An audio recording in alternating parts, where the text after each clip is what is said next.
Hi, it's Rita here from M5 Property Addicts. The name says it. Okay, today I wanted to talk to you guys about how do you get to make R1,000,000 out of property. Now, there are 4 ways you can do it, and I'm going to deep dive into each one of those ways. And I'm also going to give it to you step by step exactly the different things that you're going to have to do to make the R1,000,000 from that from those 4 ways, right? So each one of the ways, you're going to have to do certain tasks and different things to get to that R1,000,000. You can't just do nothing, then you're going to get nothing. So I'm going to explain to you exactly how that's broken up and what you can do to get to your million. But while I'm doing that, I'm going to do that actually, I need to show it to you on paper so that you can see it properly. And while I'm doing that, please hit the like button so we can spread the money and we can get more people to invest in property. Okay, let's get to it. And we've been doing property investment since 2016. Now, it's important for me to tell you this because we have gone through this life cycle of property investment a few times, right? And we've seen how other people make money out of it. And we've played a part all throughout this life cycle. And I thought, you know what?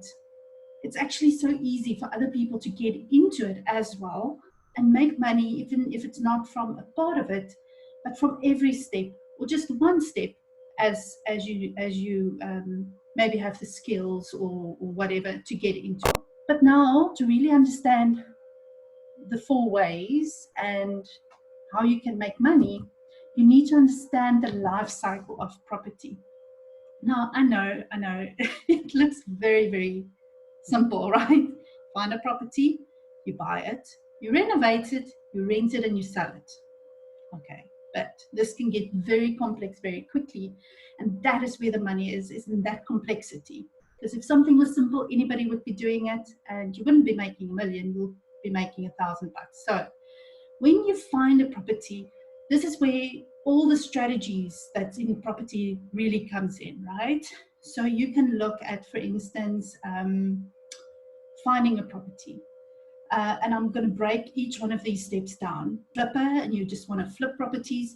You're going to go from find, buy, renovate, and sell. You're going to skip the rent stage. If you're doing renting, you're going to go find, buy, renovate.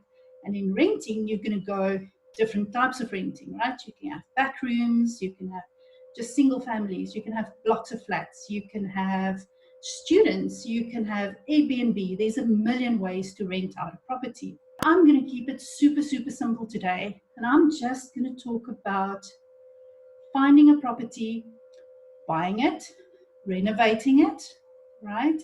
Renting it out to different kind of people, but I'm not going to talk about all those different ways. I'm just going to talk about, like, in general, what it's going to rent out for.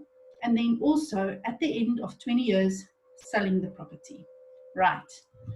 Together with this, I have to also talk about the case study, because to calculate the actual amounts that you're going to make to get to that R1,000,000, it needs to be based on something, right?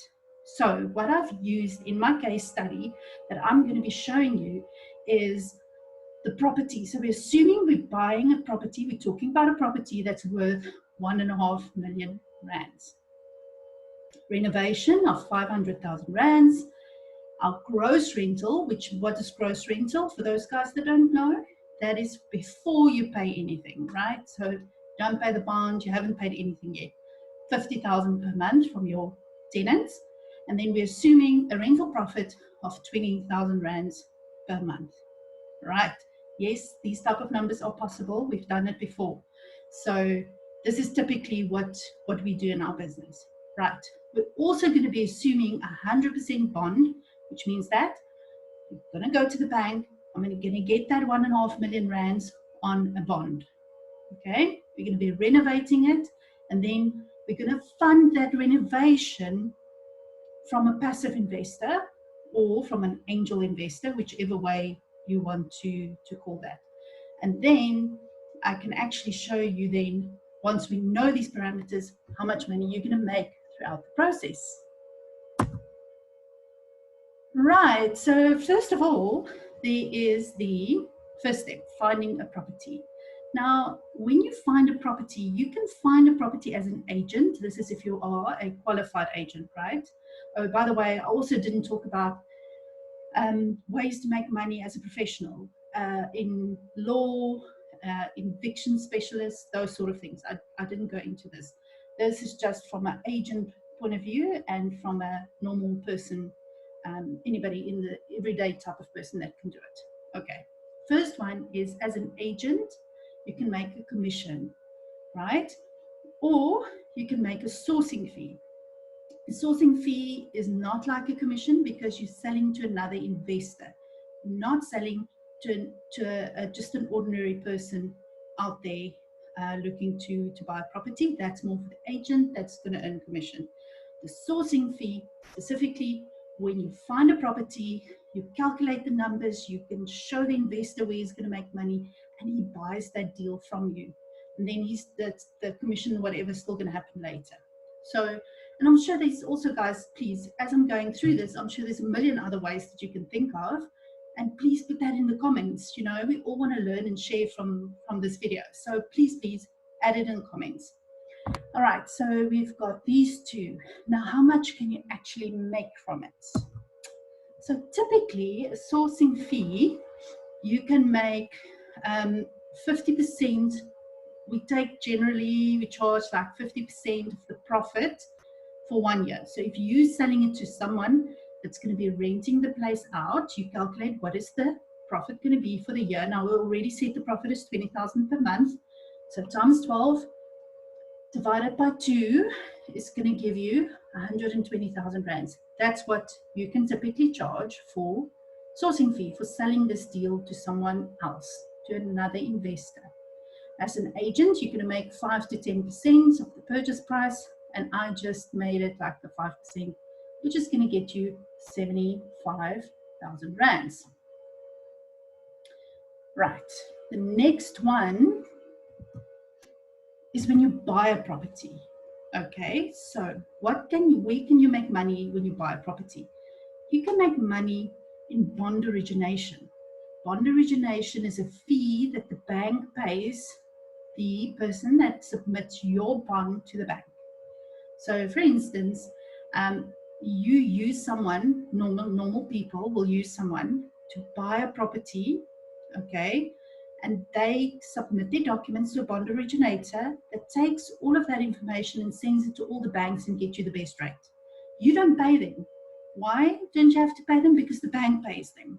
So that is called bond origination, and they actually get a fee for that. Then you can be an angel investor. So we said the angel investor is somebody that gives you money. They don't generally have an impact on anybody or a say, or they don't really want to be part of the project. They just give you the money and they want a return on their money. Then we have an equity investor, who's somebody that says, I'll give you the money, but I want part of the profit. I don't just want my interest or whatever on my money. I want part of the actual profit of the property. Okay, cool. Then you can also get a raising fee. So if you are somebody that finds that 500,000, I go out and I find 500,000 rands for someone else's project. Okay, so not my project, somebody else needs 500,000 to do this project. I can charge a raising fee, and I can charge him for giving him that connection and bringing that money to the deal. Now, what are the amounts that you can get? So bond origination generally pays 1% of the purchase price. It can go up, can be more. When you're just starting out and you're new and they're testing you out and it's lower amounts, it's less, but around about 1% of the purchase price. So in this case, that would be 15,000 rands once off, right? As an angel investor, if your angel investment can go up, it can be much more. If you're doing a flip, it all depends on the duration of the project, etc. I just worked on an average amount that we normally work on, and that is 14 to 18%. On 500,000, I just used 14% for illustration purposes, and that will get you 70,000 rands per year. Now, the equity investor that I explained, you can get up to 20,000 rands per month. 50% of that is my split in the profit, and it's times 12 months, so that's 120,000 per year. And then the raising fee, of course, 3% of the 500,000 rands, which is 15,000 rands. On the next step, you can get a project management fee or contractor's fee. So, and generally, when a contractor renovates for you, they will charge you a project management fee. But as a normal person, what you can do is you can manage all the work to be done. So you can get a painter, you can go out and buy the paint for that investor that's buying the property from you or something like that. And you can actually make that money yourself as a project manager of that renovation. Okay, that could also be coordinating of the architects if there's plans to be done, buying furniture, if it's student accommodation, it can be anything really. It's all around coordinating, making sure that the renovation gets done and that the property becomes operational. Right. So in general, that's either way around about 10% of renovation. Some contractors will charge more, some will charge less. It all just depends on the type of work and what they will be doing and how long it is and that sort of thing. Right, so that will give you around about 50,000 rands once off. The next step is now while you're renting out, and in this case, I'm working 4 ways that I've identified. So one is rental profit. This is where that 20,000 rands after you've paid all your expenses, that would be your profit, and that you make per month for as long as you have the property.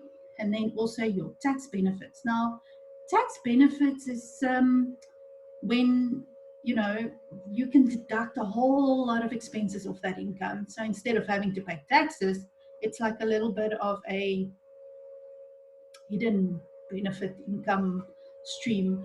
There's section 13.6 that actually, you get paid for building and for owning a house. So there's all kinds of initiatives and things like that in terms of tax that you can also get for an income. But you only get it obviously if you're the owner.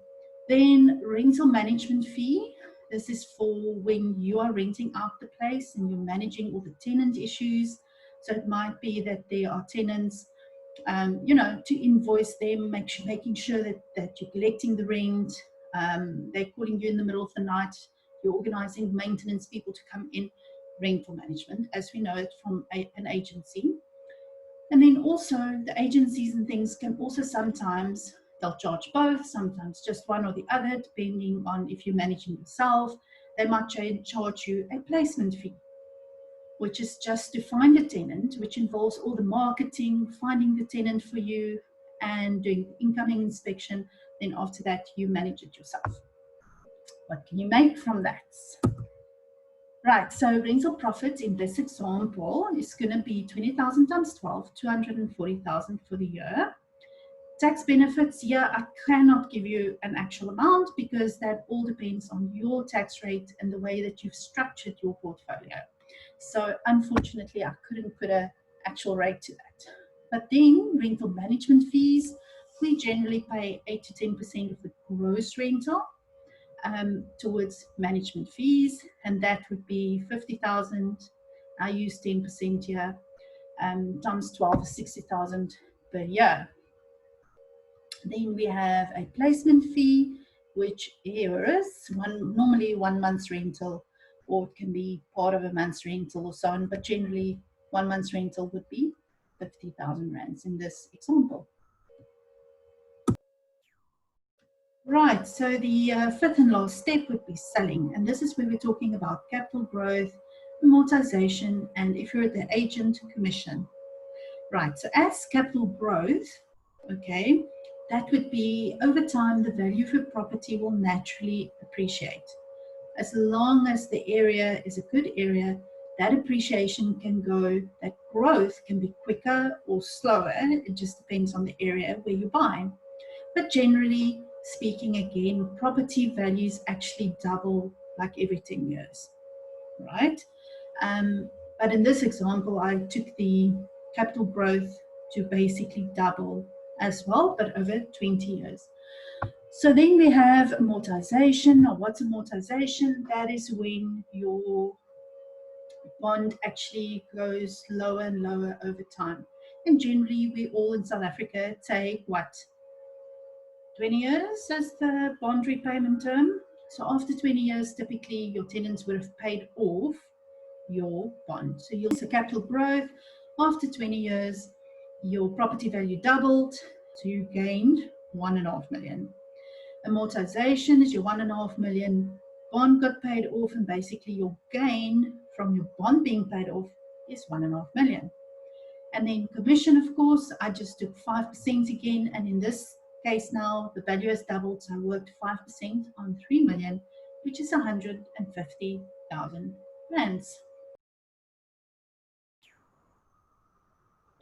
So the first two ways that you can make a million is through being an angel investor and the equity investor. So the angel investor will get you 70,000 rands per year. Now they don't have to do anything. So this is literally passive income. And obviously they still have that 500,000 rands that they initially invested. But that 1.4 million is over and above that. So that's going to get you 1.4 million after 20 years. And then an equity investor is a little bit better off because he gets part of the owner benefits, right? Because he has equity, he's part owner. So the equity investor gets 120,000 rands per year, 750,000 rands of the capital gains, and 750,000 rands of the amortization. And that would give you 3.9 million rands after 20 years. 6 million rands if you are an all-inclusive service provider. As the owner of the property, you have a total of 7.8 million rands that you would have gained from this property. This is, I think, very, very clear why people like to buy properties and own it over a longer period of time. The longer you own it, the more money you're going to get through all three of these levers. Yeah, right? So there you have it. 4 ways that you can make R1 million from investing in property. And the ideal is really to play in all of these spaces. And ultimately, whatever you do and whatever money you make, try and buy yourself that property so you can be an owner and you can create that wealth and that legacy for your family over time and really truly benefit from property. And get into property and make it happen. And if you don't know how to do it, you can't do it yourself, of course, there's M5 Property Varsity that you can go to. The link is in the comments, and you can get us to assist you to really benefit and make money from this process. And if you don't want to do it yourself, you just want to be that equity investor or the angel investor, we help people with that as well. Hello, are you still here? Well, if you're all the way here, right to the end, you might as well subscribe, okay? Because you're going to love all our content. Just subscribe. Do it now. Bye.